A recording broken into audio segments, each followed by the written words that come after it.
Assalamualaikum and good day everyone. My name is Dunia Aini and the topic of side talk that I would like to present today is about how I built my resilience.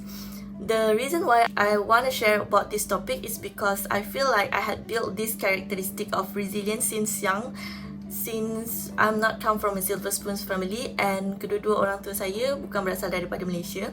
Ianya lebih membuatkan saya rasa tercabar dengan semua situasi yang saya hadap dari kecil. So, based on the textbooks, resilience merupakan satu bouncing back atau a phenomena characterized by pattern of positive adaptation in the context of significant adversity of risk. The first point that I would like to share is basically come from my family. As I mentioned, both my parents is not from Malaysia. Diorang berasal daripada Surabaya, Indonesia. Masa saya kecil, both my parents, even sampai sekarang pun diorang tak tahu pun how educational system dekat Malaysia ni. Alhamdulillah saya dapat sekolah Cina pun sebab sekolah tu ada kat belakang rumah saya je. Kalau tak, diorang tak tahu pun nak sekolahkan saya kat mana. And even masa tadika pun diorang tak tahu tadika kat mana. So benda ni disebabkan oleh society lah dekat kawasan perumahan saya tu yang sangat memandang rendah terhadap warga asing ni. Even both my parents dah ada IC merah, tapi diorang still lah rasa macam diorang bukan local, so they're not supposed to be here. And ayah saya pun pernah mention kalau kita kena always work hard no matter what. Ada peluang apa pun depan mata, hadap je, sebab kita bukan orang sini, kita bukan orang lokal. Kalau kita bukan sesiapa, tak ada siapa pun nak pandang kita. So benda tu membuatkan saya sampai sekarang, kalau ada peluang je saya lenjan je. Sebab tu kalau ada part time apa je saya buat je. Tak kisahlah saya suka ke saya tak suka ke, ada program apa pun saya try my best untuk buat the best in me supaya saya dapat belajar dalam satu proses tu untuk develop diri saya sendiri. The second point is come from my teacher. Saya tak pernah lupakan segala apa yang cikgu-cikgu saya pernah lontarkan lah dekat saya. Contohnya one of this term di mana cikgu saya nak menegaskan tentang never look things in one point.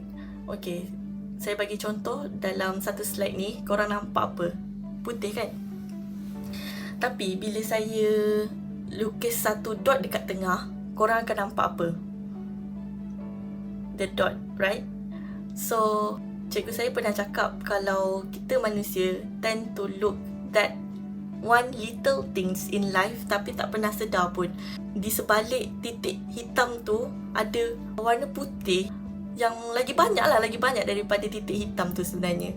So benda tu saya terapkan dalam the way saya develop diri saya tu. Saya tak perlu pun nak tengok titik hitam tu sebab saya ada overthink. Saya suka sangat fikir meracau tau. So benda tu membuatkan saya rasa macam no, kenapa saya kena fokus benda yang belum jadi? Kenapa saya kena fokus pasal apa yang orang cakap pasal saya? Banyak lagi benda yang saya boleh fikir.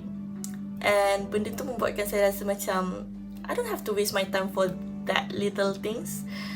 Even masa saya kenal dengan orang pun saya terapkan benda tu, di mana setiap orang yang kita kenal mesti diorang ada positive or moral value dalam hidup kita. So jangan disebabkan satu titik hitam yang kita tak suka menyebabkan kita lupa semua apa yang diorang pernah buat dekat kita. So I really appreciate everyone that I know. And the third point is basically you need to know yourself. Get to know what you want, what you like, apa yang you nak.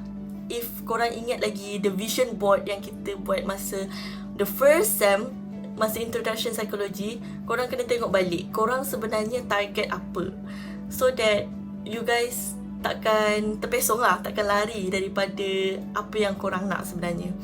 And never settle for less lah. You know your capability, korang tahu korang boleh buat yang terbaik, so please do your best and go away from toxic environment. Kalau you rasa you tak selesa dekat tempat tu, you can just say no and just go out from there. Pentingkan diri korang dulu sebelum pentingkan orang lain. Never put expectation dekat anyone yang korang kenal dekat dunia ni. Sebab the only hopes or expectation yang kita boleh harapkan hanyalah doa kepada Allah.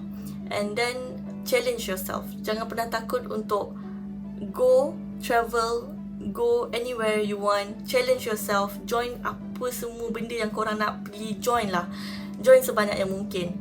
Bagi saya, kenapa saya tak takut bila orang tanya, beraninya kau belajar jauh-jauh, pergi Perlis, pergi Johor, beraninya kau pergi solo travel, beraninya kau pergi tu, beraninya kau buat ni, beraninya kau kenal dengan orang tu.